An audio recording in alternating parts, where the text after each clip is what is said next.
Wrath of Man, starring Jason Statham, shoots into American cinemas soon as a bunch of Americans in this movie shoot at Jason Statham. Hey there guys, my name is Tom. Welcome back to my movie channel and thank you very much for joining me for this, my review of the brand new Jason Statham Guy Ritchie film, Wrath of Man. If you guys haven't been here before, make sure you hit that subscribe button and ring that notifications bell so that you and your friends never miss out on my take on all things movies. And if you've seen Wrath of Man, make sure you jump down into the comment section below and let me know what you thought of the movie. So Wrath of Man was directed by Guy Ritchie and starring Jason Statham. He plays a security guard, works in an armored truck company, and they, move money around and protect money and take money where it needs to go. This movie's about money, but he's also trying to find out who is responsible for murdering his son, and, not everything is as it seems in this movie. Now, I really like Guy Ritchie as a director, although he is a little hit and miss for me. For example, I really did enjoy his remake of Aladdin, but his most recent film before Wrath of Man, The Gentleman, which came out in early 2020, I'm actually in the vast minority on. I didn't like that movie. I found that movie to be quite disappointing, to be honest, considering I was really excited for it because I loved the trailers. And so going into Wrath of Man, with me liking Aladdin and not liking The Gentleman, I wasn't sure, although I am a massive fan of Jason Statham. So I went to see Wrath of Man last night because it's now out in the Australian cinemas. I don't think it's out in the US yet, but I really enjoyed this film. I thought Wrath of Man was a great film. I thought it was really fun, had a lot of great action, a lot of that, really, that action that Guy Ritchie does so well, that really violent, brutal action, but yet is still really fun and entertaining. And then you have like the brooding charisma of Jason Statham, who is just such a fun presence to watch on screen. Now, this is a movie that is a little hard to talk about without spoiling it, and I'm not going to spoil it, so I'm going to try and keep this review pretty vague, but I really did love the intrigue of this movie and the character that Jason Statham plays.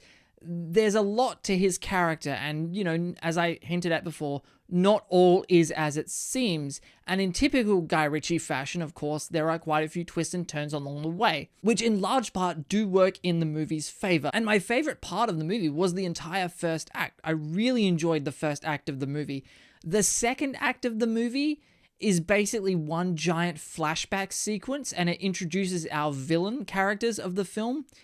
And that is the part in the movie where it really does start to drag this movie down as far as pacing is concerned. And when I say it slowed the pacing down, I don't mean that it became suddenly really boring, but it did feel like it overstayed its welcome and that you didn't need that long of a flashback, which also seems to jump around in time. It goes, from 5 months ago to 3 weeks later to present day. It's a bit of a weird one like that, and it's a little hard to keep up with where we are in the timeline of the film, but it did kind of overstay its welcome, and it did slow the pacing of the movie down.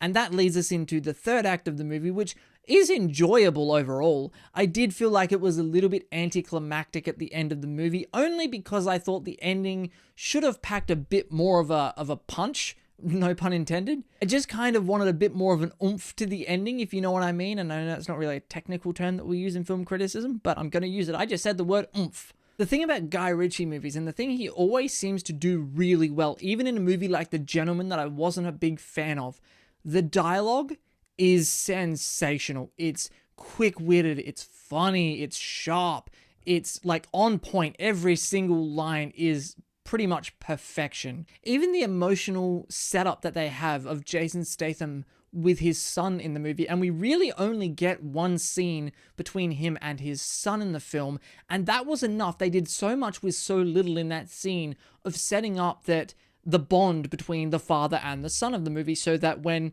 what happens to the son happens to him, and it's not a spoiler because it's in the trailer, so don't yell at me that I spoiled it, because I didn't. It's in the trailer, it's not a spoiler. They really do a great job of making you root for Jason Statham in the movie, because I feel like without that setup and without that story hook of Jason Statham and his son, the Jason Statham character is just kind of a moody, brooding dick who's really good at shooting people. And so you needed a story hook for us as the audience to really sympathize with the Jason Statham character and to really get on board with him, because otherwise he's just kind of an unlikable dick for the most part. But I really enjoyed Wrath of Man, guys. Listen, the action's great, Jason Statham's great, The directing, the writing, the dialogue especially.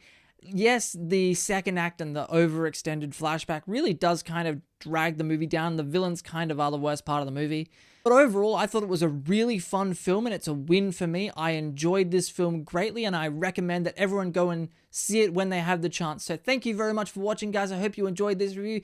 If you did, please consider subscribing. And if you do subscribe, ring that notifications bell so you will never miss out on my take on all things movies. Thank you very much again, guys. My name is Tom and I will see you guys next time.